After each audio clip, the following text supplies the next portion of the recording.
Hello, this is Michael O'Reilly, the acting chairman of the Monroe Planning and Zoning Committee. This is the July 13th meeting of the Monroe Planning and Zoning Regulations Subcommittee. It is now 5:04, and I do hereby call this meeting to order. Allow me to confirm those members, staff, and anticipated participants are present and can hear me. I will ask each participant to identify themselves so I can place your name next to your call-in line. Bruno Maini. Here. Will Agresta. Here.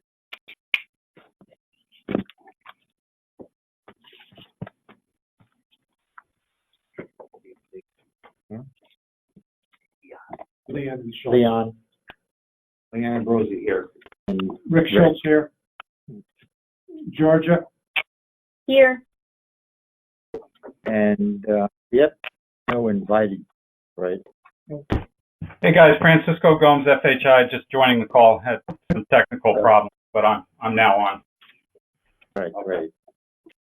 All right, we're going to start with item 2, consideration of pending minutes. I don't think I have the minutes. Do we have the minutes? Yeah. Thank you. They were sent in the packet. Everyone has the minutes. All right, do we have a motion to accept the minutes? Do we have a motion to accept the minutes? We have a motion to accept the June 15th, 2020 minutes. Second as drafted. Second. Okay, we have a motion, we have a second. Any discussion? No, sir. Then let's call the roll. Leon? Leon, yes. Bruno? Yes. O'Reilly, yes. The minutes have passed. Okay, we're going on to now number 3 on the agenda. Potential B1 to B2 rezoning. Okay. Do we have the map? You have the map in front of you? Yes.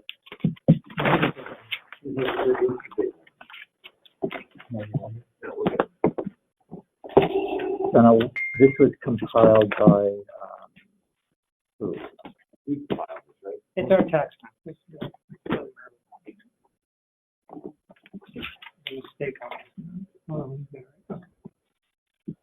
So you have the areas that are in gray, just as you can see in your little map, which includes this area and this area, but a current B1 zone. Right. Okay. I didn't quite get all the businesses, but there's a series of vacant businesses on the north end. And on the south end, you have the bank, the Valvoline Auto Place, you have Smithy Restaurant. I'm not sure. Old Skate Time? That's no. Old Skate Time is here. Yeah, but that's really? No, we're the farm. The feed store. Yeah. And you got a couple little buildings. And on this side, you got an office building here. Like car wash. The car wash is here. Yeah. Store. Back store. Gas station. That's the gas station. Yeah. I don't know if those. I don't know if those are. The Chuck's Corner? This is Chuck's Corner. This might be That's part of Chuck's that. Corner. That's that's the old little These two are subway. places. The Yeah. yoga place. Oh yeah. This big piece here is one parcel. It's split 3 zones, R2, R1, and there's a little, for some reason, B1 kicked up in here. Yeah. And there's just a barn and a house on this property. This is all. Are we trying to change these as well? No, I'm just going to show you the lay of the land for the moment. So this is little, but it shows you the ones that have buildings on it. Skate Time being the one that's vacant. These 2 up here are vacant. This is where the old stone garage is on the corner. Oh, yeah. This is where the road splits, has the old remnant of the old highway. This is where they took down the trees, right? Yep. Yeah. And these are all built. You can see this is all on the belt. There's a little barn here, and a house here. From a natural resource area, what you have here in these patterns, the pink and the green and the red, this is all floodplain. So as you can see, this whole piece is in that, this area is all floodplain. The backs of all these properties are floodplain. If you remember when we did the car wash, which is up here, that was Yeah. floodplain. Yeah. It gets worse on these properties. No floodplain on this side of the road. The wetlands mimic, this is the river, so the wetlands mimic the river. Right. The same, I didn't do that. It's the same. This is Aquarian, and state land in here, watershed land. Mm-hmm. So that land is never going to be built on. No, Shouldn't be. it's wet. No, absolutely. Well, wet. It's wet, Well, wet. it's watershed. And it's watershed, even if they sell it. Yeah. Yeah. So, And it's not accessible. There's a few anomalies in the existing map. The first one I showed you here, Yeah. this is split by 3 zones. Yeah. These parcels in the back are split. This here is a house lot on Judd Road. Yeah. And it juts into that because when the business zone was originally created, it was like 200 feet back or something like that. So it really wasn't related to the property line. So the little corners of these 3 properties fall out of the current zoning, as is for this little piece for some reason. I'm not really sure why. This is part of this lot. yeah. What zones are these? This is I-1. Okay. This is a town open space parcel, which is in the I-1 zone. Yeah. This is also in the I-1 zone. This is Sippin's building, I think. The office building in the back. And seeing that this is the main Sippin building. These are RF2, 2-acre zones. Are we going to leave these as? Well, my suggestion is in this side that you, because we're rid of bifurcated zones. I mean, that's been a big control. I would, since this is already a residence and it's a road, I would leave that. I would put that into the RF zone, so this is all one zone. These pieces I would put into the 2 zone if you want to do. Right. And same thing with this. Right, these are part of these. Part of this. And this has already got a parking lot, part of the Smith. So then, so we'll just do that. So that makes them, you follow the property line basically like that. Right. So change it all like that. Like that. Yeah, that makes sense. Same thing with that. That keeps it clean. And Yeah. this one, I would get rid of this and put it into this zone. What do you, The R1. all one zone? That's up to you. But this is all floodplain anyway, so it's not really something that's right for zone. Right. So that would clean up some of this. And, that would be one decision, whether you make it all one zone or just push this piece into the R form. Or leave it. Well, you could leave it, but I would not recommend leaving it these because it's all floodplain. All right, where do we stand on? Does that moving And it this? has bad Does that, access. And it's does that bad diminish the value of that property? Well, it does in a way, but it's been like that forever. I mean, it's been like this since the early 80s. That's what this is. So in 1981,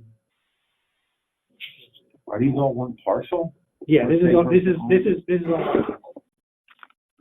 So on this map, you can Is there anything see built on it? historically it was There's a barn. there's a house and a barn. That's the old barn. The red one? Yeah, the one that had the sign on the building, painted on The it. butcher shop? Yeah, the yeah. slaughterhouse? So that historically, those are very old. So that is on this map. Yeah, there's a business there, so I don't know that we should No, it's not a commercial. revert that to residential. There's no commercial.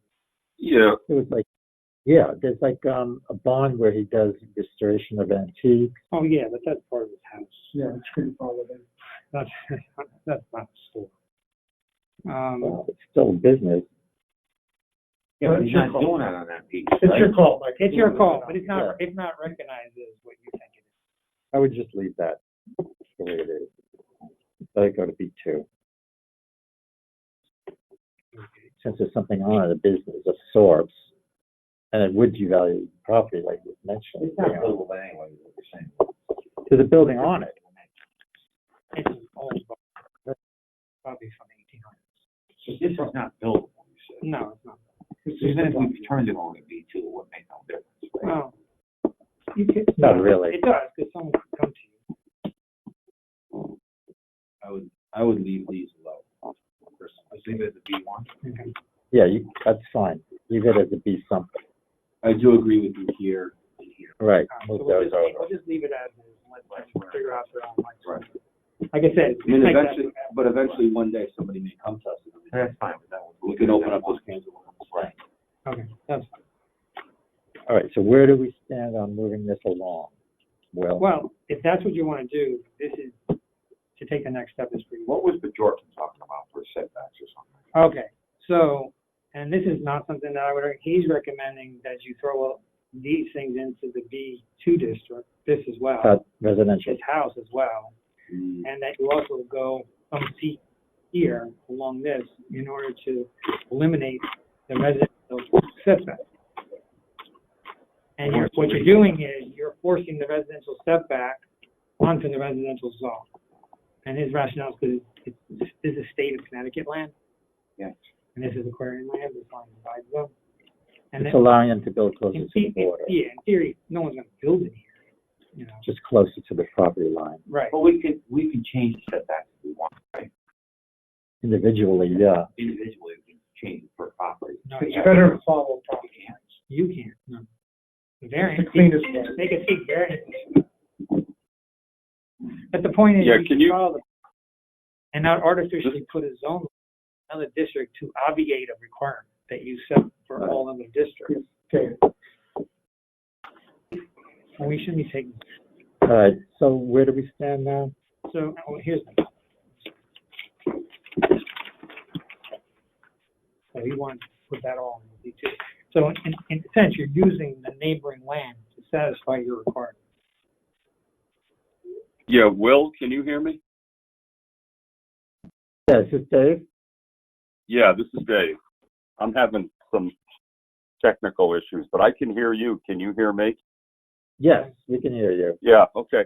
The reason that I was tinkering with the moving the line onto the Aquarian property is really what happens between 193 Main Street and the next property to the north, which I think is 195.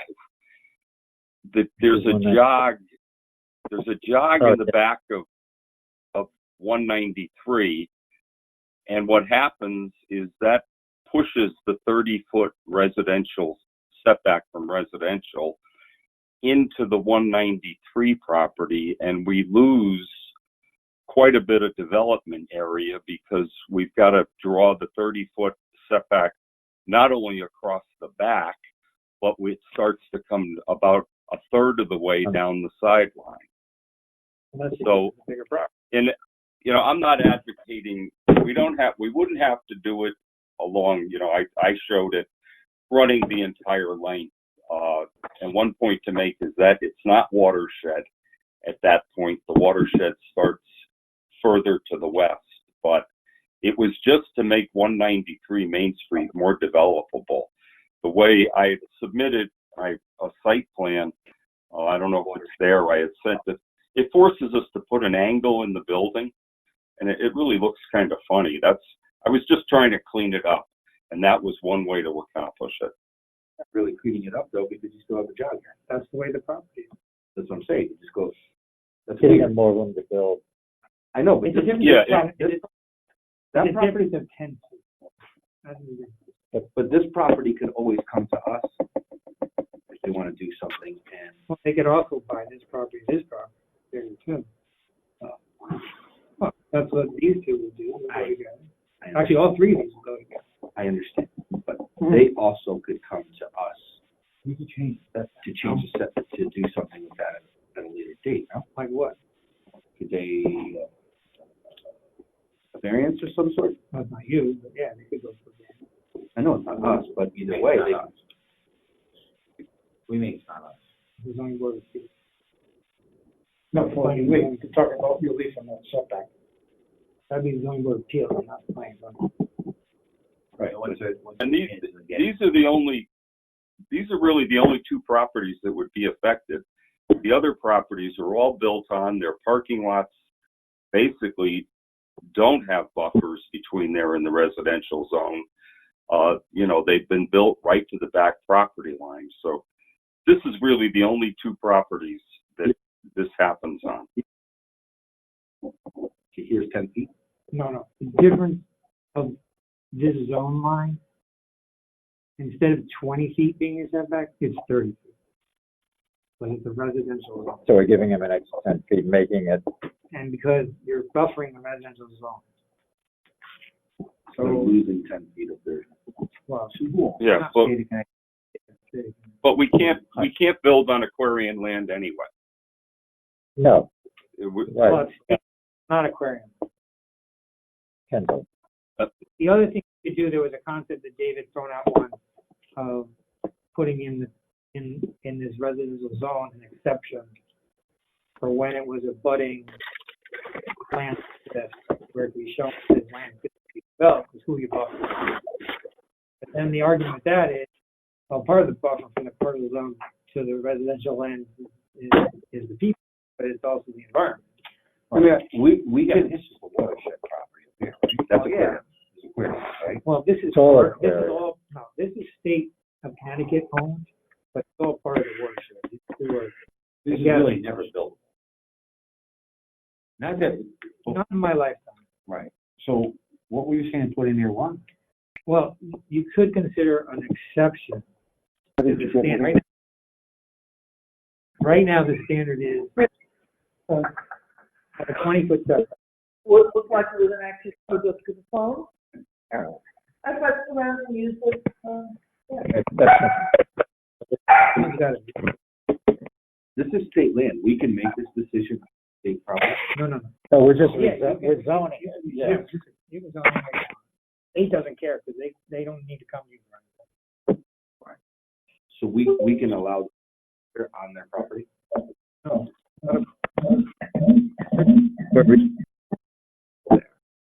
Rezoning We their can do property. that on their property? You can do whatever you want. Cutting it in half. You can do whatever you want from the zoning perspective. The state doesn't come to you, it doesn't matter what the zoning is, it's only benefit to them, it has nothing to do with this thing. So it makes no difference what we do then. Well, To who? Because it depends on who you're to the opposed to. state, you're saying to No, the state the- makes no difference. They don't have to come in front of us anyway. No, but this is part of the watershed land. So you have to think about what is this extra buffer for? Is it for just protecting a neighboring house? Or is it protecting a bigger buffer between the residential zone and all the things that go with it? So I mean, why you're don't gonna we get do it like queries, this? inquiries probably not gonna be happy. So why don't But you that's do it, too. why don't you do it that way? It's a case by case basis. You can put that in. No, it wouldn't be case by case. Or would it be? It could, well, you could write it as a case by case where they have to prove you something, but it could be an exception outright that's given, that it wouldn't apply if the land abutting is not buildable. Right. So then who you buffer. Right. Which this is all. Right, Not and here you could argue that. Right. Now, the counter I said to that is that they'll come and tell you, well, you should maintain that because we don't want all that stuff up against the watershed. And you're changing it to auto uses, which we don't want in the adjacent watershed. Yeah. Now, there is a divide, but the drainage, from my understanding, goes there, and the drainage here goes here. So, in theory, this really shouldn't be, depends where the, Shouldn't affect. well, it depends where the Route 25 Yeah. drainage, which eventually makes itself into the wetland. So it doesn't get here, but it gets somewhere there. So why don't we just do it like you said? All right, so we can write that up as An exception in all B2s now? That No. affect our Only if it, residential? only if it doesn't. I would write it up so that if it abuts land that's not buildable. If it be because two if- abuts if land. If the point of the buffer is to protect a residential house and their Right. neighbor and their yard and all that kind of Right. stuff, so you give them an extra, that's what the code has done. If you remember when we did 205 Turnpike, it's all backed up by the neighbors. They have an extra 10 feet of setback to push it a little further from the residential district than on the side where it's next to the business. So that's why it's just giving a little extra protection, and it's on the development property. It shouldn't be on the neighbor's property. So in this instance, if this is going to be built on, we're not protecting any houses, right? Right. So there could be the exception to that rule. So if this was a residential neighborhood, you wouldn't get the exception, but if it's not buildable, Not building. you could certainly have it. Let's pull that. That's fine. And the only Because then we counter, can handle that. the only counter argument, again, as I said, is, they'll Yeah, say, I understand that. We have a decision to give it to them or not at that point, right? Well, we could write it up as a waiver, or we could write it out as automatic. That would be right, but what we can write, it's a waiver, right? We could do it either. But you're talking about all B2s now. Oh, yeah, not this just is this the spot. uniform. Talking about the whole town now. No, I understand that. We have people that come in front of us all the time to do this. That would be a code text amendment in addition to the map. I understand, It's but all we have B2s. people that come like us all the time to do this. Something else residential. Well, residential, they have it a couple times. It'd be against We non-building. have that over there on Main Street. Right. Anyway, it's like B2. Not that I remember. It's fine. We didn't. The bitch's property? He didn't ask us something like that? Eagle. All right, so I can All right, write, let's bring it in front of the commission then, that way. well, I can draft that up. Draft that, So, okay. and I can do option A, option B. With All right, a well, we could, waiver. right. We'll have the commission decide if they want to do waiver, if they wanted to. Well, waiver or not. Yeah, Correct. waiver or not zone out that far. Well, there'd be three. Right. Three choices. No change. Make it automatic under condition, or make a waiver where you have to decide. Right. Okay. Certain conditions. Sounds good to me. All right, Next. let's move on to potential mixed-use zoning. Okay. All of the Thank you, commissioners- everybody. Yeah, Thank you, Dave. all the commissioners and staff have the document in front of you. Yes, let's look. Yeah, this first one, Will put together, summarizes the different techniques, Right. and then I put together two proposed drafts that are attached to it in fact. Yep, I should copy it. Yeah, I have. So, the first technique, floating zone, you've heard that brought up before the commission. Yes. A floating zone is a detailed special use district of undetermined location where the commission takes the first step in adoption of the new district, dealing with proposed type, size, and form of uses, structures, etc. Second step involves an applicant's petition for the zone boundary change to land the floating district, as well as review and approve of the particular land development project proposed. Essentially, the floating district floats until landed on a specific parcel under a zone boundary change application. The commission is not required to approve any such zone boundary change, as this is a legislative action. But then, why would it adopt a floating district? A floating district tends to be contrary to the zoning goals of stabilization of property values and consistency with surrounding land use, particularly when applied to large parcels. A floating zone can provide a condition of uncontrolled drought, disruption, resulting in zoning instability and incompatibility with neighboring land use. Careful and specific locational standards are recommended to steer and control the floating district to desirable locations in areas compatible with the proposed intent of new zone, particularly where concerned about is being proposed anywhere. And lastly, also keys providing adequately detailed development standards to achieve area zoning compatibility.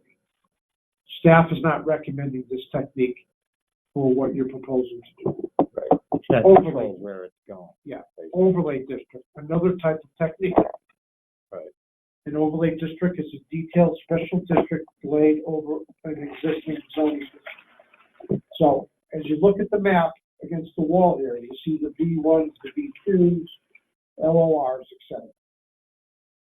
An overlay district is a detailed special zone overlay on an existing zoning district where the existing district also remains in place. It's an overlay zone, the underlying zone stays in place. An overlay district is specifically mapped on the official zoning map.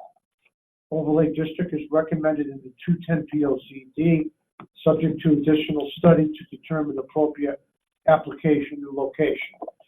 That additional study never took place. We're doing our POCD update and going into more detail. That's why Francisco was joining us, and he suggested, an overlay district as a possible technique. But our last technique is a special exception permit, and this is what we're suggesting to the zoning subcommittee and then you're gonna take it to the full commission on Thursday. So what does that entail, or the special exception? The special exception permit use permits specific uses in a zoning district subject to the commission review and approval. You have the B1s, the B2s, the LORs on Route 25, Route 111, and parts of Route 34. It provides uses, specific supplemental standards regulating the specific use and to ensure compatibility with other permitted uses of the underlying district. Permitted principal uses. Add one or more mixed-use special exception permit uses to one or more existing businesses, B1, B2, and LOR district. And the additional principal uses can be residential apartments above commercial uses in existing and our proposed buildings. You have a proposal before you for new construction. You've had requests from Attorney Gann of Rules properties in the historic district that are single standing buildings that have a second floor or upper floor area that can accommodate an apartment. Residential apartments in detached buildings on the same property. That would be the Gannon's property. Residential apartments as principal uses. You have not received anything officially, but you have heard through general appointment on Jay Keeler's property that they would like freestanding uses. Freestanding commercial uses, freestanding. Well, that's really the commercial second uses. vote, not the second vote. The second, The third vote is just residential. just residential, And, standalone. and at the meeting, one of the last commission meetings, there wasn't, the consensus was that retain some commercial, if I recall. Right. I'm not. That was a meeting we weren't at. So the SCP seems like it's something we're used to. We deal with SCPs all the time. It would mean that it would be less disruptive, I believe. Right, but I do want to add a new use. Staff is working with a nonprofit group for elderly housing, which will provide taxes. It's for 62 and old. So that's another use. And this, they're proposing a site on Route 25. I got all that, but I'm saying to you, when we talked about doing mixed use, we were gonna combine a little mixed use with residential. Right. That's what we. Commercial. Right, and now you got another proposal that may come on the table. I For understand elderly it, housing. but why couldn't we have them have some kind of commercial use? You could. The purpose, Absolutely. yeah, the purpose of this is to talk about these things and you get your direction. as So you see all the different variations? No, I have all that, but I understand this is coming with a 62 hole. Right, so you have market rate apartments, that was one studio, one bedroom, I two got bedroom. all that, 162 hole, but then there could be some kind of mixed use kind of deal in there where they have a store for them to get. That is food and correct. Stuff like that, so why would we cut that out? We're not. We want to allow. Right, you're keeping the mixed use theme going. I know that, but it says in here, residential project with principal use, non-mixed Okay, use. okay. Not getting into it. This is only for discussion. Discussion These are ideas. ideas. Floating The your ideas. idea is to get what, you know, you heard a little bit from the commissioners at the previous meeting that I think you didn't get to hear them. And now we're back in committee for you guys to kind of work amongst yourselves and figure out what direction you all want to go in. So if you all want to go and include some kind of mixed component, that's one question. The second question would be, do you want it all in one building? Or is it okay to be separated out into separate buildings? I don't mean you can't have more than one building on the site. I mean residential in one building, commercial in another building. So we want to allow separate buildings. To me, I don't think it really makes a difference. To me, I am definitely not in favor of residential apartments. All right, so should No, I on put the it? same lot. The last we're bullet, talking about. you're putting On the next the one, the same last lot. bullet. Correct. Bruno, talking about one lot where you have got a commercial building and next to it an apartment building That's not what with the same restriction. No, I got that. This is not what this is saying. Oh, you're talking about the last bullet? Yeah. Oh, all right. Yeah, no one wants. I don't think anybody wants that. We were going into Okay. mixed use. So- We knew that we could handle and take care of some stuff for these commercial people on 25.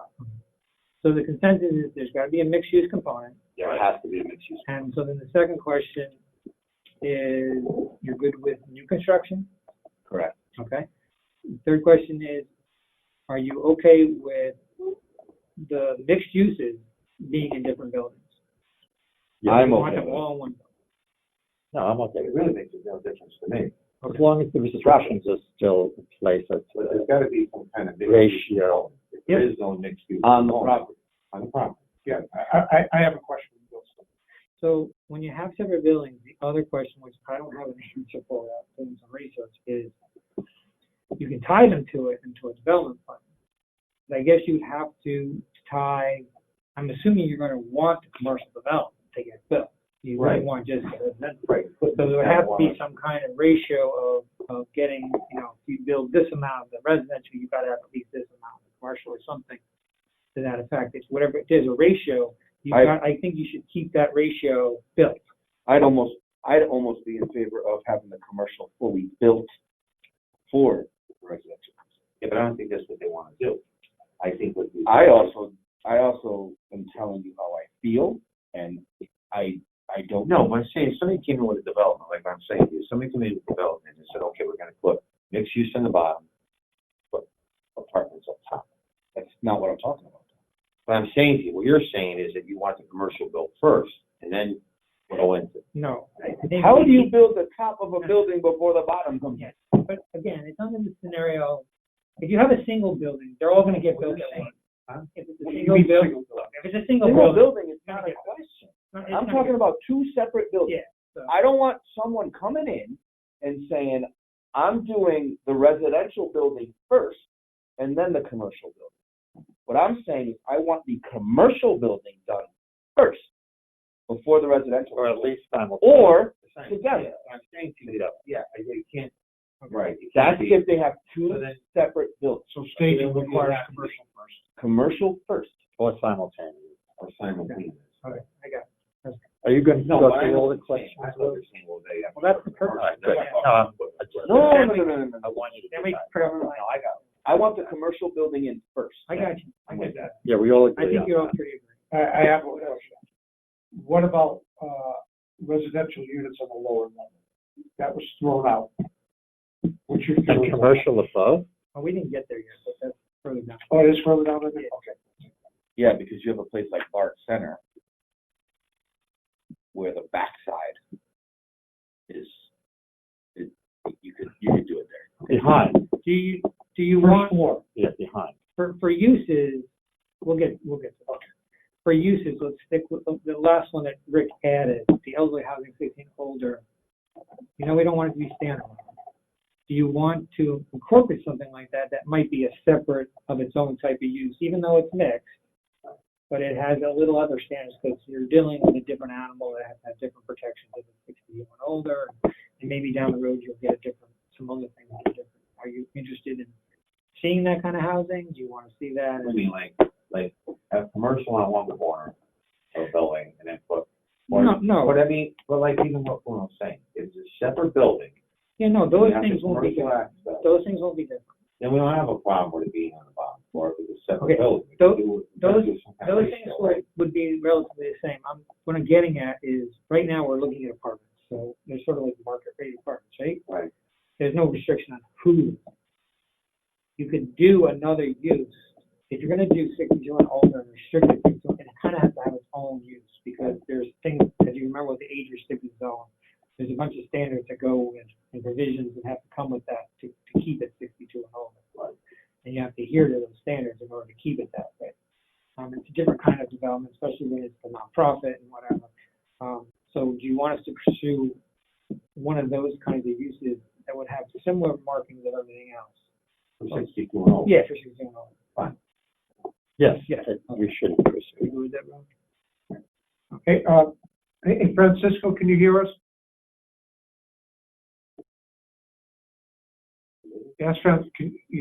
Mike, can you ask Francisco? Yeah, sorry, I was on mute there. I can't hear you. You can? can hear us. Oh, you can hear us? Yeah, I can hear you. Yep. Hey, Francisco, what are your feelings about lower level residential for market rate? Yeah, well, I'll tell you what we're seeing right now with contraction of lower level retail, storefront retail and brick and mortar, particularly exacerbated by everything that's going on at the moment. Increasingly, we're recommending communities to be more flexible in their zoning to allow for lower level residential and not require first floor retail, because that space very often goes vacant and it can be hard to fill. In general, theoretically, the idea of restricting units to the upper floors makes a lot of sense, because you're holding on to the idea that the most valuable, the highest and best use of that first floor space is for commercial activity. But the trend we're on right now, given office demand and contraction of retail, and of course the ground is shifting under our feet as we speak, would suggest that you may think about a more flexible approach by allowing first floor residential. I don't understand what you're talking about. If it's mixed use, where's the commercial going to go? On the top floor? Yeah, normally you would restrict it to the upper floor. Commercial. Yeah. No, the residential. All right. If you put residential on the ground floor, where are you going to put commercial? No, it could be on the side. We have a developer that is looking at that. And that's why. That's a separate building, yeah. No, within it. Squeezing it in.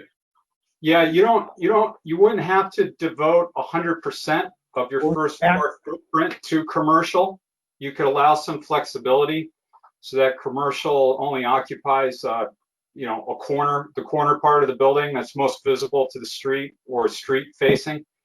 And the first floor also enables you, depending on the size of the development, and the size of the development will dictate what your ADA requirements are in terms of access. The first floor enables you to provide ADA units without having to do extra measures like elevators throughout the building. And of course, this all depends on the scale of the building. All right, but to provide true mixed use, then we need a ratio of commercial to residential in that building. It has to be at least 50% commercial, let's say. Whether it's above, on the side, or behind, it still has to be 50% commercial. I'm not in favor of first floor. What he's saying is for 62 and over. I'm not talking about requirement. We're talking about 16 and over. Oh. No, he's talking about the trend, Leon, you're saying. No, but what we're saying, do we make up a separate standard for 62? Oh, yeah, that's Am I right? Past 62. Yeah, that's we a didn't different catch issue. that part. Yes, we did. We're done with that. You're going to end up with elevators. There's so many variations for you to consider. But you wanted to set up a separate standard. We're going to set up a different use for 16, for the things that are specific to 16 older. Right, do we include that down? Because other non-62 don't need those things. I got all So it's not going to change the way it looks necessarily. It's only going to change some legal mechanisms. that. And I have one. I'm saying to you, somebody wants to do a mixed use, and maybe 62 and over, we're gonna set up a different standard for them. Yeah, So that we can put them on the bottom floor. No, I wasn't doing that. That's up to you. We could when we get to it. Yeah. Well, that's what I'm saying. So that's, and that particular thing you're talking about, then we're gonna have to look at that, right? Yeah, but they're not, But I don't wanna make. for any of these standard things like to that. work in the limited properties you have, none of them are going to be single story. No. So you're going to end up with an elevator. That's for, no. You're talking for a new construction mixed use. Well, yeah. I mean, something that throws three apartments. Something that puts three apartments above stores. No, I mean, that's not. But those are going to be easily put in. That's not going to change. I'm still not in favor of. Yeah. I think it's something we can revisit at a later date. I just don't think. First things first, as a town, we're not ready for it. You want it to work. I want to make sure we have. I want to. Speaking openly here, I want to put in something for mixed use on a small scale to start with. I don't want to all of a sudden just be able to say we're going to do mixed use and it's going to explode all over town. That kind of stuff. I want something in a small variation. Let's see how it works. And then if we feel that we can do something on a first floor or something like that, we could revisit it at a later date. As of right now, I am not. Under extension accepted. We have the right to do it. Well, it's hard. Yeah, but it's gotta be. It's hard. You gotta have standards. If you comply, it's hard to say no. All right, let's move on to Yeah. the next question. So that got us to jump But up. we're not sure. So the next category is permitted uses. Typically in our multifamily type zoning, they don't have the same accessory uses as a single family residential parcel. Partly, like for instance, you can't have an accessory apartment. I'm assuming, obviously, we're going to set density, so it's not going to have those kinds of things. So I'm assuming you want accessory uses that are typical with apartments as opposed to a single family home. Yeah. Absolutely. Yeah. So like home businesses. Will we allow a home business? Well, we have two kinds of home businesses. We Right. have, the difference between the two is one is the ZEO, the other is a special exception permit, which no one's ever come to you for. And the only difference really is the number of employees. You can So have will we allow you can have one employee with a home occupation. You can have two with the home-based business with the special exception. I would suggest that in these, you don't allow employees other than Right, but red these dot. are accessory uses. It should just be home office type things. People working out of their home. Yeah, It shouldn't be a separate business with employees coming, because you're talking about density. You don't want people coming. No, there's You no. don't, And having dogs, pets, is that or is that? You can get into that, accessory but, use. yeah. How about clubhouses? Clubhouses? Common well, for the room. bigger accounts. Well, yeah, no, we'll build that stuff in the common things. The other would be, do you want them? And that's another one down here in the list somewhere. I mean, these are accessory uses that are allowed in residential, like daycare. Are we going to allow a daycare? Say somebody has a two-bedroom apartment, wants to do a daycare for a couple of kids. I'm not sure if that would, they're not, the family home daycare would probably not be, in the single family zones, those are exempt under your code. The state exempts you.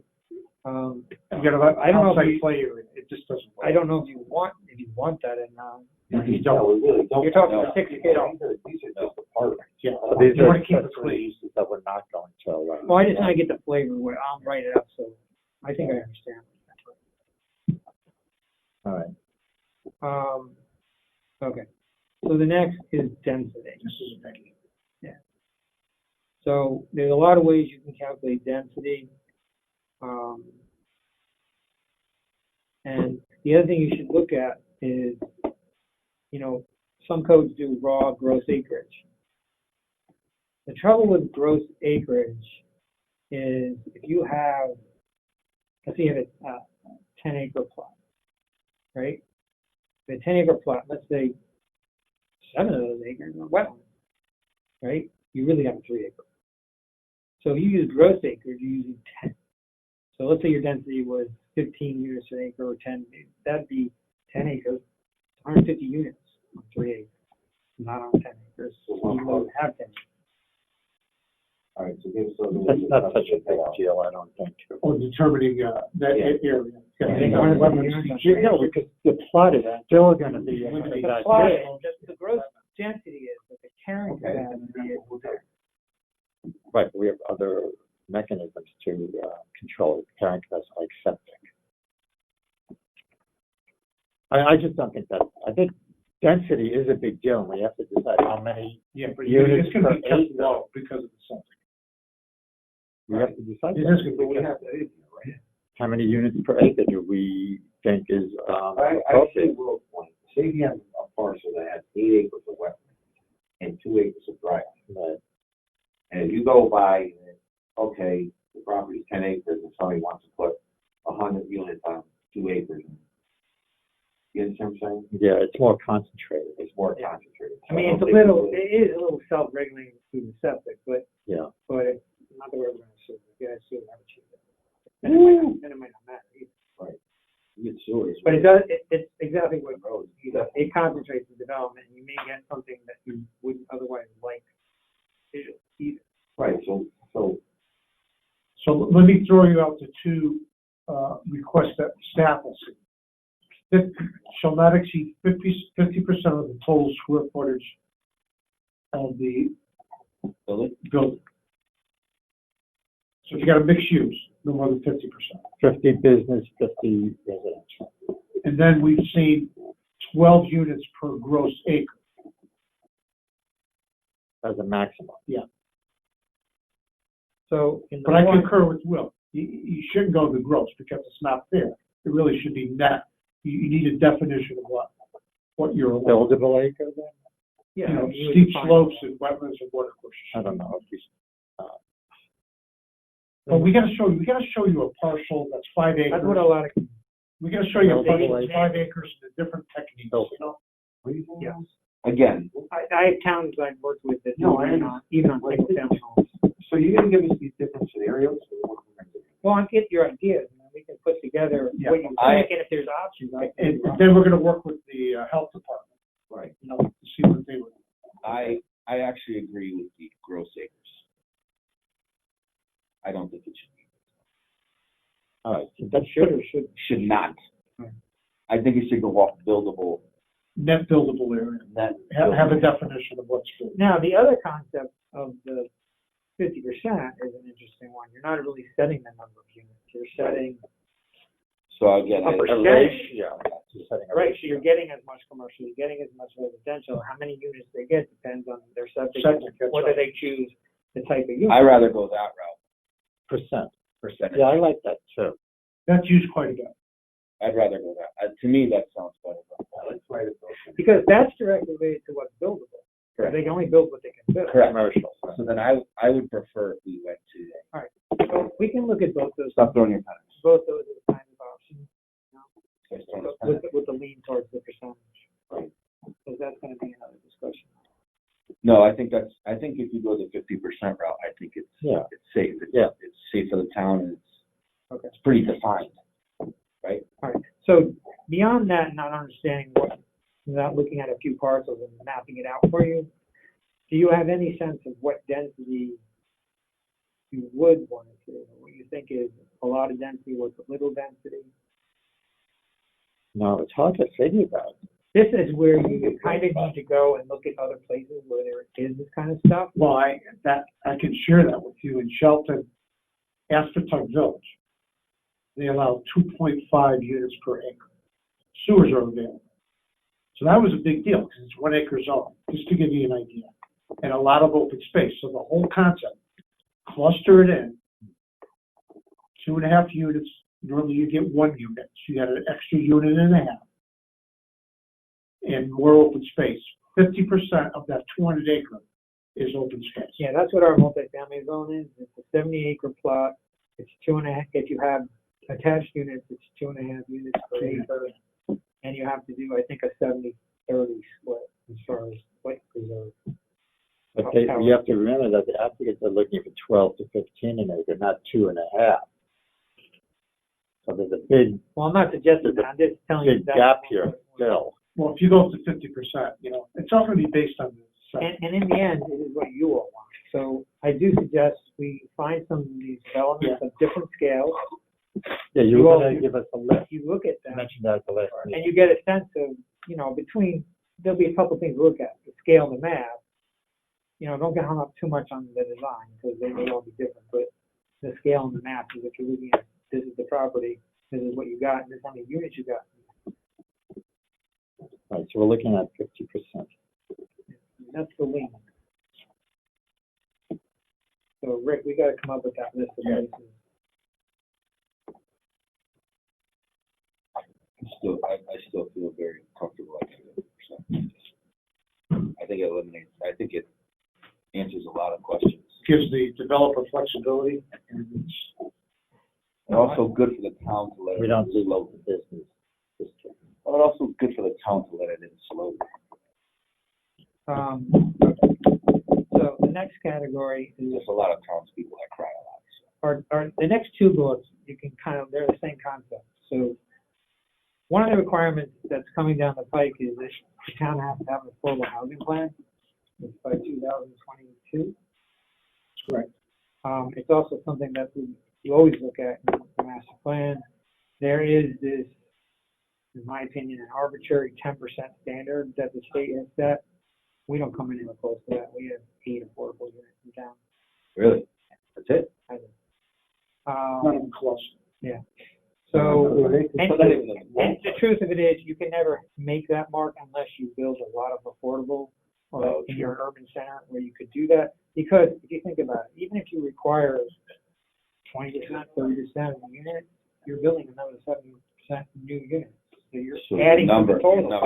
Yeah, you're chasing the tail. Your number never really. But you still should try to achieve things, because if you don't do affordable housing things, you could have potential for the 830G application brought to you. You could also get what happened in New York is Westchester County towns got sued for not doing this. That kind of faded away after a while because the main guy doing it died, but they were sued, and a lot of towns had to change a lot of their codes to deal with the affordable housing. So the same thing, ADA accessible, handicap accessible, whether it's 52 or over, you may want some units to be ADA accessible. And the question is, do you want to make those requirements, like inclusive requirements? Meaning, like, if you have an X amount of. You have to do X percentage of these units. Have to be affordable and ADA, or any more ADA. They're two separate things, but they could be the same unit too. But, Yeah, I have a question. Francisco, you there? Francisco, I am. Yes, I am. can you share with the subcommittee in Woodbury, did you quantify the total number of multifamily dwelling units in the 2020 POCD? And did you determine how many of those will be affordable housing units for the affordable housing plan? So did you quantify the total number of units? Because you plan for that. If you can share that. We didn't run our own analysis. We're going off the numbers that the state has with respect to 830G, which are very, very, very small. They are at about 2% of the 10%, and it's dispersed with some CHFA, HUD loans, a few subsidized, basically Section 8 federally subsidized units. So they have a composite meeting the criteria, but it's at about 2% or less. And I could tell you that we're going through I'm also working with them right now on their zoning. We're going through a very similar process that you're going through. Their regulations currently allow a density of 4 units per acre in their multifamily housing district, which is, I should mention, a floating zone and is a point of contention. We've had some discussions about raising that to 8. We'll be actually we have a meeting tomorrow night, a Zoom meeting to discuss that. And I can already tell you that the torches and pitchforks are being prepared because there's a lot of sensitivity to density, even though 8 is still a relatively low figure.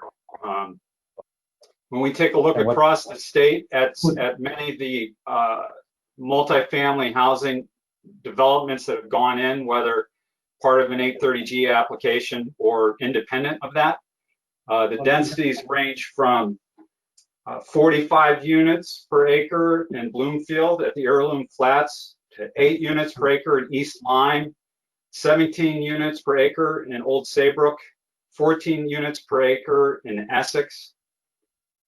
So you can fit quite a bit. You can fit a lot of housing units on 1 acre of land. Okay.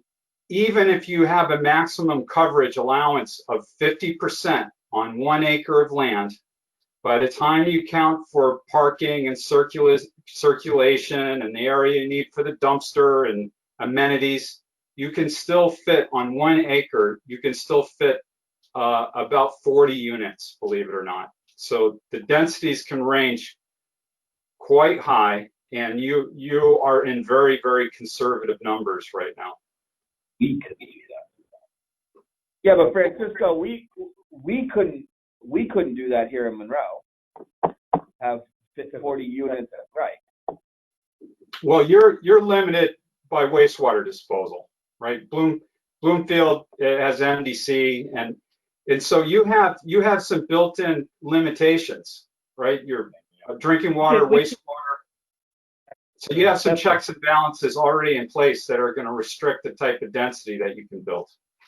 Yeah, but you shouldn't pretend that you can do this when the reality is you can't.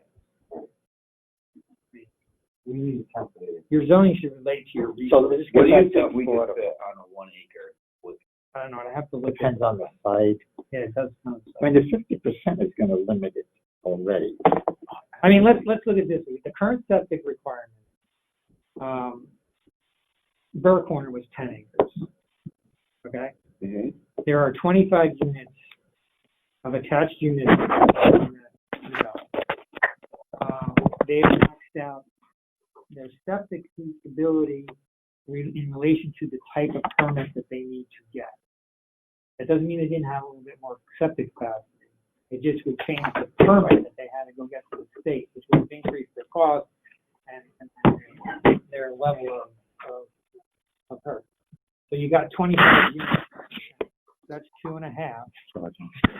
That's 2.5 units to each. But you see on the first line. So I think it's right. It's good. All right, let's get back to affordable ADA. We got off track again. So the question is, do you want to be inclusive of these kinds of things? Well, they're talking about a 10%.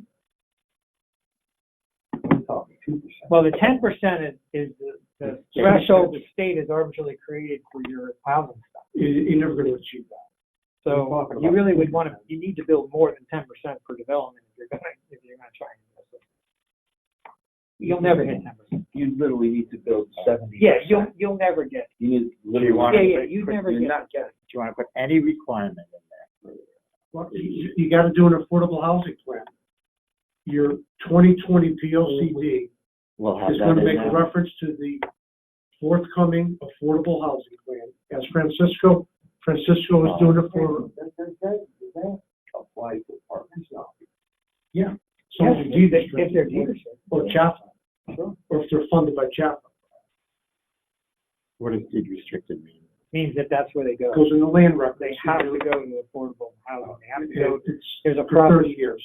So there are 8 units in Castlewood So these Estate. could be off of rental West Main. apartments, but it could be. Yeah, both, either one. Or, So there's 8 single-family homes that are on, it's really, it's a multi-family development. They're all on the same parcel. They're single detached buildings. There are 8 of those units in Castlewood Estates on West Main Drive that are affordable units. They're split between the 80% That's well median done. income and 60 median income. And when those come up for sale, they have to go through the affordable housing plan that's for that development. They do a calculation as to what the price, the sale price would be or the rental price. Those are all ownership units. And then people have to qualify for that. So those units were selling in the last few years for around $248,000. Compared to the market rate, when the market was pretty good, they were in the high 3s, maybe low 4s for the market rate on that name.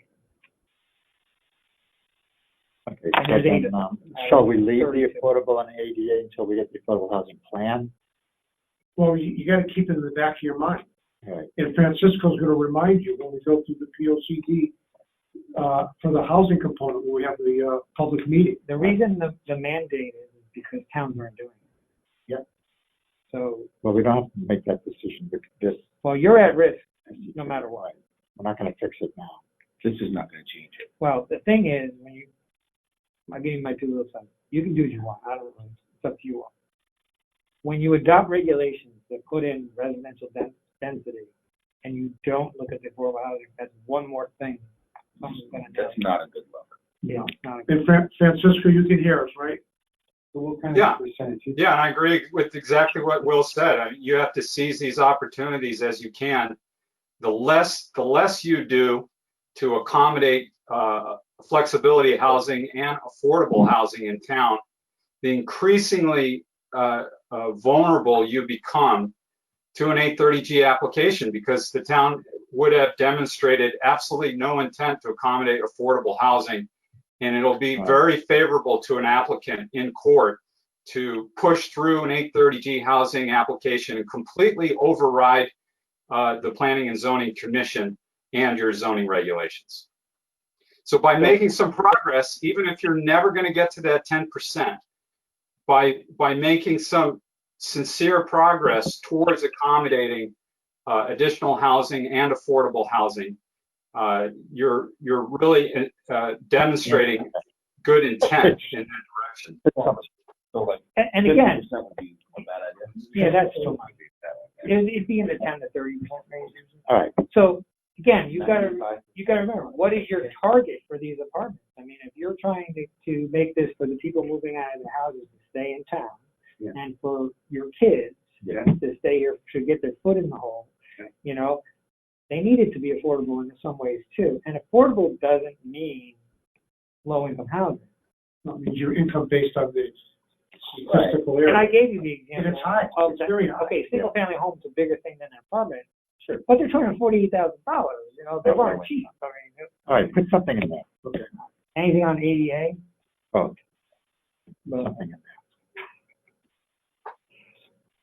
all right. Open space, thing here, we got that. Well, No, for this, we don't.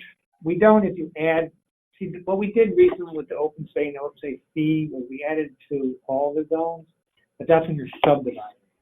Yeah. Now we're taking land that we're not subdividing, we're putting people in it. So there should be open space requirement for the residential portion of the development. Francisco, Yes. Did you do that for the new zone?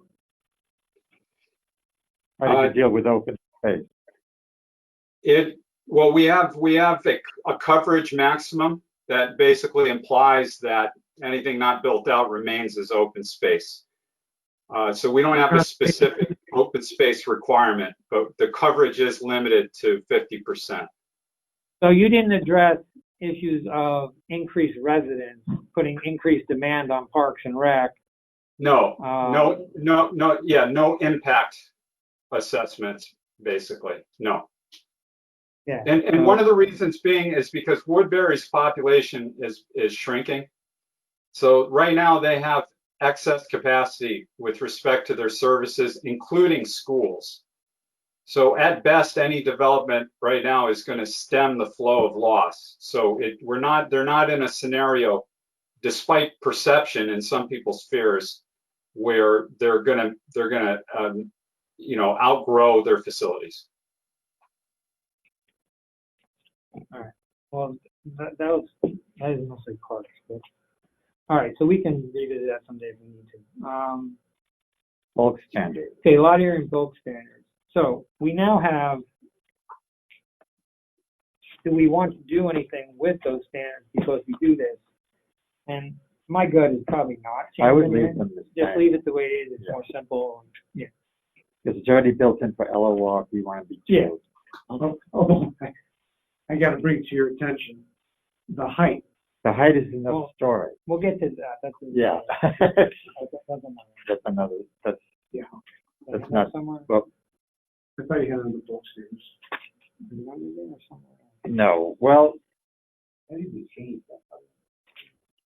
we could talk about height now too. Yeah, Yeah, I let's thought we talk had about height. different place. It's not in both Yes, I did. standards. I guess I did hear. So that's where it belongs. It is a bulk standard. Yeah. So let's talk about height. So we get the setbacks will be the same. So height. So right now, across the town, 2.5 stories. all the single family residential zones, all the multifamily residential zones, all the business zones, D1, D2, LOR, it's all 35 feet, 2.5 stories.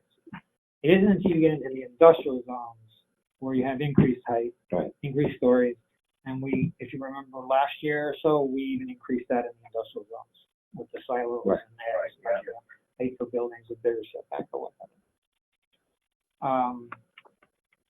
So I don't know if you want So they're going to want more height. Yeah. Well, you gotta Here, remember, 3 stories. they may want, it's really story.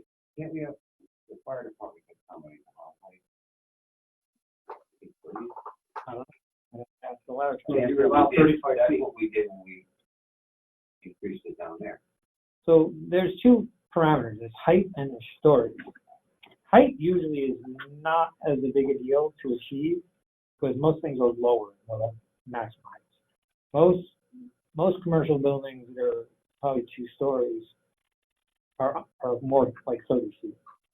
Okay, and if you have a pitch roof, we calculate height not to the top of the roof, but midway between the eave and the ridge. So you pick up extra, and it's around the grade too. So if you got a slope in the back, average grade. you know, that ends up getting you a little bit more room to play with. You can build some buildings, some 3-story buildings in 30 feet with 12, 10, or 32 feet, 12, 10, and 10. Those are more like hotels, not necessarily apartments, because sometimes the apartments want slightly higher roofs. Hotels don't usually care about high ceilings in the rooms. So if we want to allow high ceilings, which is not energy efficient, but if you want to allow that, then potentially the height, I think, can always be accommodated. It's whether you want to get to a change of 3 stories on Route 25. You gotta think about that. Well, what's your feeling of 3 stories? No, because I felt when we discussed it the last time, we didn't have an issue. My concern was the park. And 3 stories is what you're saying, 30 feet? 40. No, you'd probably have to raise it up if you want to go to 3 stories. 40 feet Yeah. from 35 where we Yeah, are so now. 40 feet. We just calculated it out. No. Again, the height is a parameter. What the real question is stories. A few more feet in height with pitched roofs, you're not going to notice as much. 5 more feet is not going to change the world. Stories will change the appearance because of what you now have. If you look at the road, it's 1-story and 2-story buildings, and you introduce a 3rd story, it's that much bigger on the narrow corridors. So think about, if you look at the plaza, crossing plaza, what's the clock tower? Clock tower. That's mostly 1 story, and the one end is 2 stories. So think 2 more stories on top of that 1 story, and another story on top of it. 2 more stories across the board. You can also regulate it to the rear portion of the property. Well, you could do that in stepping. And keep it step. You could step it, and then the front mass could absorb the back mass. Sort of All right, like, let's sort of lean like, towards, I would lean towards that. Right. So stepping. Stepping. Yeah. so again, I think we should also come up with some images for you. To show Yeah, I you think what that'd be a that good looks idea. like. Right, you don't want 40-foot tall buildings. No, but like you Right on the street. We did this really beautiful virtual presentation in Shelton to show you the streetscape. That's out there, but it's cost a lot of money. We got it. So maximum bedroom. So the And ratio. type of bedrooms.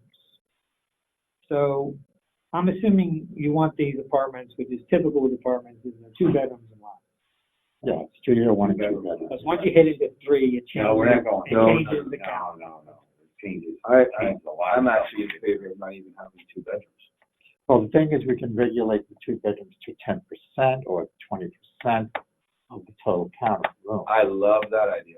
All right, so They want they're asking for 40%. Of the average house. If you're divorced and you have your kids staying over, That's a 2, yeah. you want 2 bedrooms. some towns have done proportional ratios that you always have a certain number, so you're in proportion, so there's a mix of the unit. I don't know. Why don't you get the best? There's plus and minuses to that too. We get it. I really don't want to tax the school system by having a bunch of. I don't think you really do with the No. study. No, we're gonna quantify the total number of units based on the zone. The economic analysis that's been done in this country shows you the big difference between a 2-bedroom to a 3-bedroom. The 3-bedroom generates the school kids, the 2 don't. Now, that doesn't mean there aren't school kids in 2-bedroom apartments, but it doesn't add it Single period. by itself. It doesn't generally generate number of school kids. But that depends on location. But we're Economic. not going to do 3 bedroom. No. What Bruno's worry about two But we bedrooms. want to see how, for I think a every, percentage. what percentage should we look at? 10%, 20%, 30%, two bedrooms? You know, where are we going to come down on that? You know, I mean, the builders would like to see 40%. They want to see more two bedrooms. Because they don't live in this town and they could care less. Right, so we'd like to see less, maybe 10%. But allow a few, just, you know, so it won't be that scenario. Well, we can come up with some options to look at. I mean, I don't think we land on this without having some options, seeing what that means.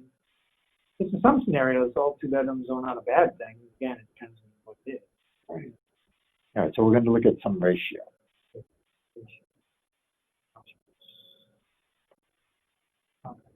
Um, Florida. So dwelling size. This is also getting somewhat too affordable. Now, there's two levels of affordable. There's deed restricted affordable, which is targeting a certain population. And then there's just affordable.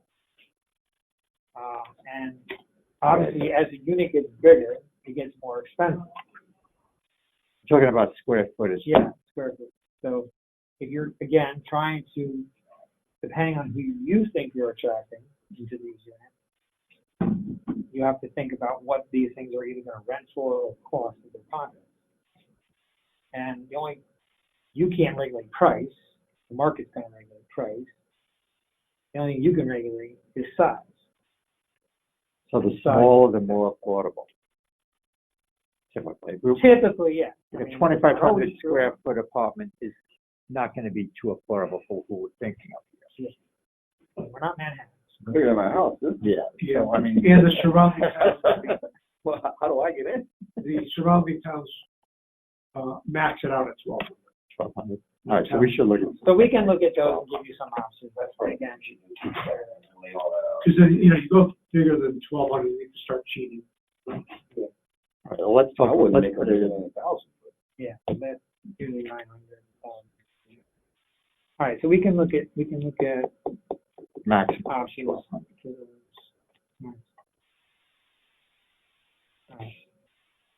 I got enough for the last one because that relates to the air density. So we talked about floor area. So you're kind of leaning at this 50% concept. So we got to work on that.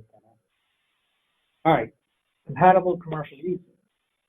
Now, if we let this, let's say we put this in the B1, the B2, and the LOR.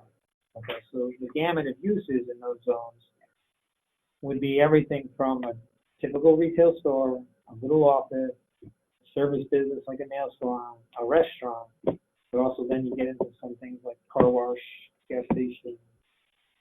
Would the market determine that? Who wants to live above a No, shooting range? you could leave it to the market, but you want it to be successful too. And you want your residents in the apartments to have a good That's what I'm saying. experience living there as well, right? So, Experience and then the uses that they could use. Right. The food store. yeah, I mean, we can do nothing and let the market completely do it, or you could start saying these are the types of commercial uses that are. I'm in favor of leaving it. I'd let the market. Let the market decide that. Okay. I mean, we're kind of small enough. That Yeah. Remember, less is more on regulations over here. Well, this probably won't happen here, but this is the funny thing is, you put in residential zoning in a community, right, rural community, at one time in Monroe, 20 years ago, 30 years ago, and you put all these houses next to the farms. You build 20 houses, the neighbors, the houses will start complaining about the farm. Farms been around for 300 years. Yeah. Right. Too bad. Like the baseball park, huh? Yeah. That evolved, huh? Okay, dwelling unit access. So we talked a little bit about that. We're already looking at perhaps having separate buildings. We're talking about up above. I got some understanding of the things you want. I have a question about the egress. And does the fire code require two means of egress? Probably outside the building, yeah. I don't know if it requires doors. If one of the access could be, because obviously the studio apartment all you're gonna have is a door. Yeah, one door, but The on building. that floor, you So got. it's probably a door and a window. In the building, Yeah. Well, in the unit. On the in the unit. unit. Right. One door and window. What about the second floor? Same thing. So you have a door and you have a You window. just jump out the window? Well, it's access to the fire department to get in. Well, they have a And stairwell, yeah, so. you could. You throw your Yeah, ladder out the stairwell. window. No different than a second story on a single family home. Okay. Your truck there. I don't think we have to get so much into those requirements, if they're code requirements. The other key though is you want them to be centrally accessible as opposed, so the old motel, hotel. A lot of towns got rid of motels because they don't like the individual door access. It's not safe, blah, blah, blah. For the residents, you want them to be centrally, you want the doors to be inside as opposed to like a condo. So it looks Where more they're like a outside. hotel versus Well, a motel. Yeah, It off would the be. central lot. Well, more like an apartment house Yeah. than a condo. Now, if you make a separate building, maybe that could change. I don't know. If it's a separate building, it probably would be interior. I think if you make commercial and retail, they're gonna be all interior doors anyway. You're gonna be on the second floor. no? Well, That's but you true. could have one that has a second floor, even though it's accessible at ground level.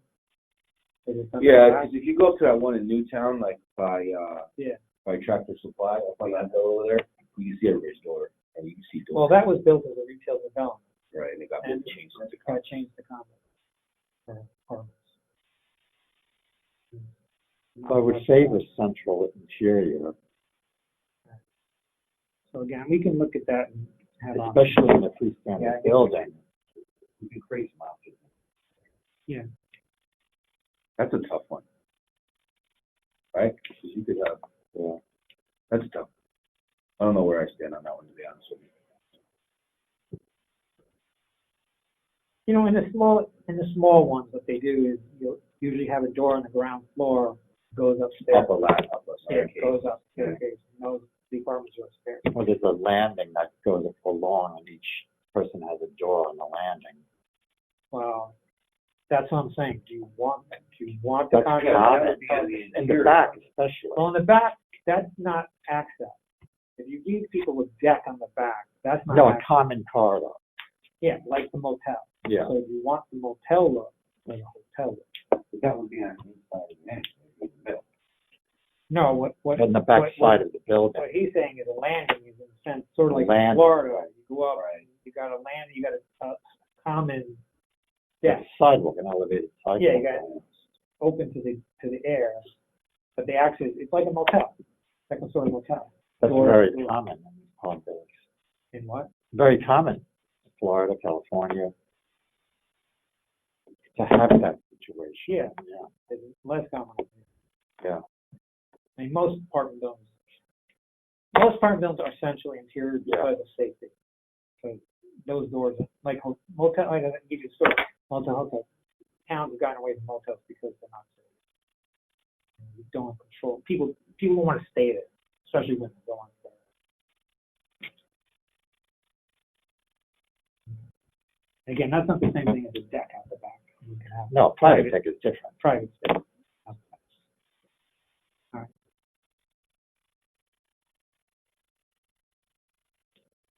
All right, so some other things that were listed here are, so if you do have residential on one floor and commercial on the other, do you want to also be able to mix commercial on the second floor if it's, separated? No. So like you could have a building.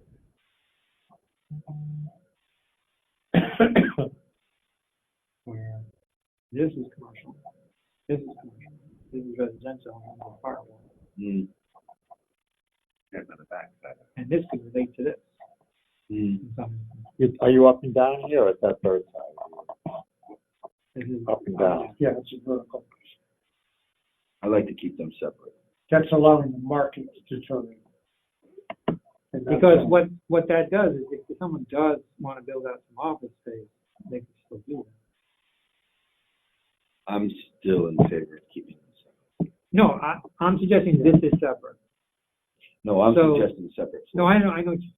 I'm giving you, I'm just trying to explain that when I say they're on the same floor, you could still make these separate from this as far as access. So they would have their own walk up and go into here, and this would have its own walk up.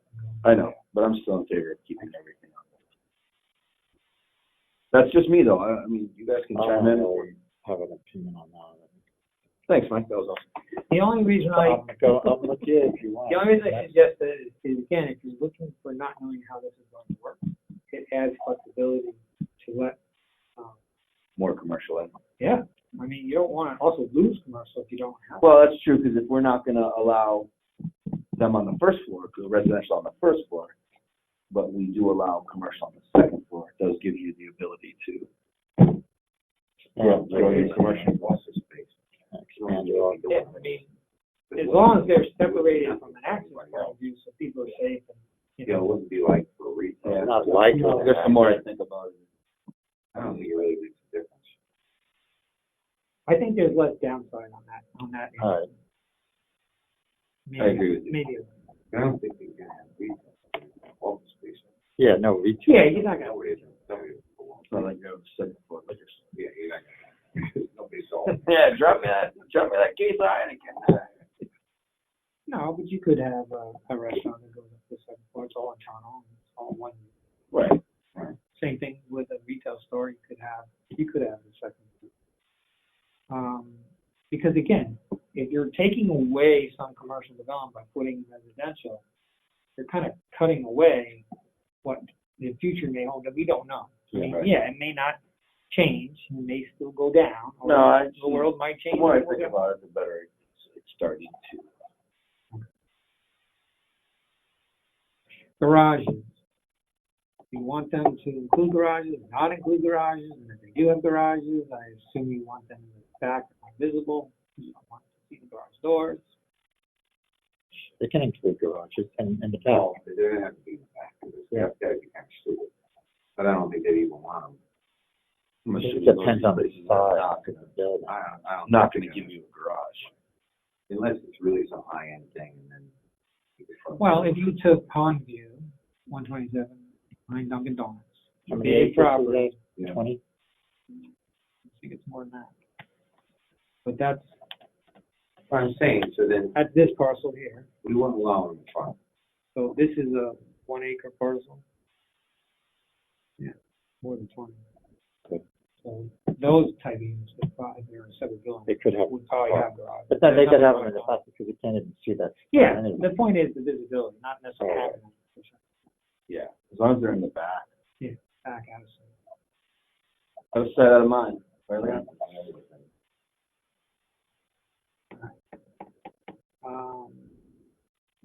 We should allow, we should, you know, Well, they're gonna all have to connect to the water. promote common spaces. Yeah, well, I'm assuming you want them to connect the water supply. Yeah. Okay. Time construction, we talked about that. It's for fire protection, Joe, you know? Yeah. Fire hydrants. We'll come up with the parking ratio and The parking. and I don't know what we can, I have to look at other codes if they do visit parking or not. Yeah, I have that. Sure.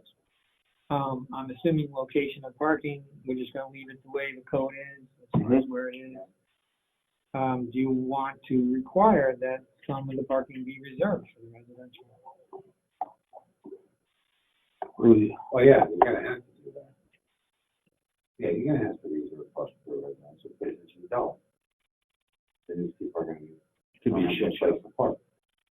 Well, you have to remember, the They're gonna have department to is get 24 hours a day. What's They that? may not be there 24 hours a day, they are 24 hours. They're 24 hours, 7 days a week. Could be, like saying to you. They should have All right, so I'll look at how other places do that. We're kind of in a stuck place because we're not really an urban place. We have a lot of street parking, which where a lot of places are getting rid of a lot of parking. We've reduced parking standards a lot in Monroe. We can only go so far because we are satellite locations. We're not sharing with a lot of places. Not to be rude, but I have to leave it like. We're almost down to. So You need to read, it's okay. So just finish. pedestrian provisions and amenities. we want to be affirmative about sidewalks, connection sidewalks. I think if we're gonna do commercial, we gotta have to have some kind of income. Yeah. Look at the map.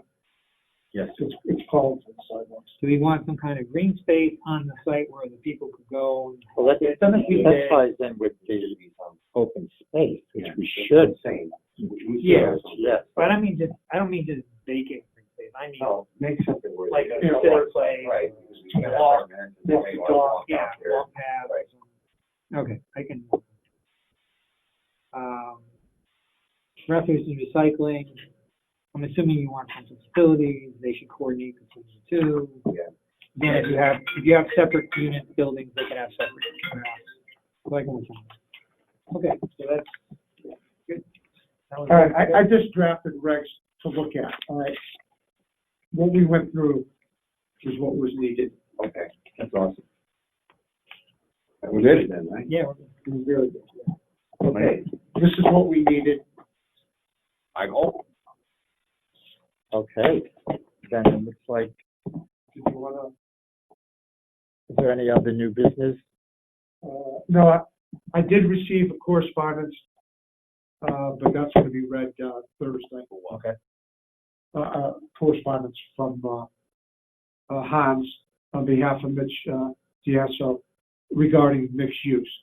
And we have a pending application, so you're limited Right. in what you can do, okay? But he summarized what was submitted, where he's at. The COVID-19 really threw them a curve. On the mixed use? Yeah. RAA? yes, that's on Thursday.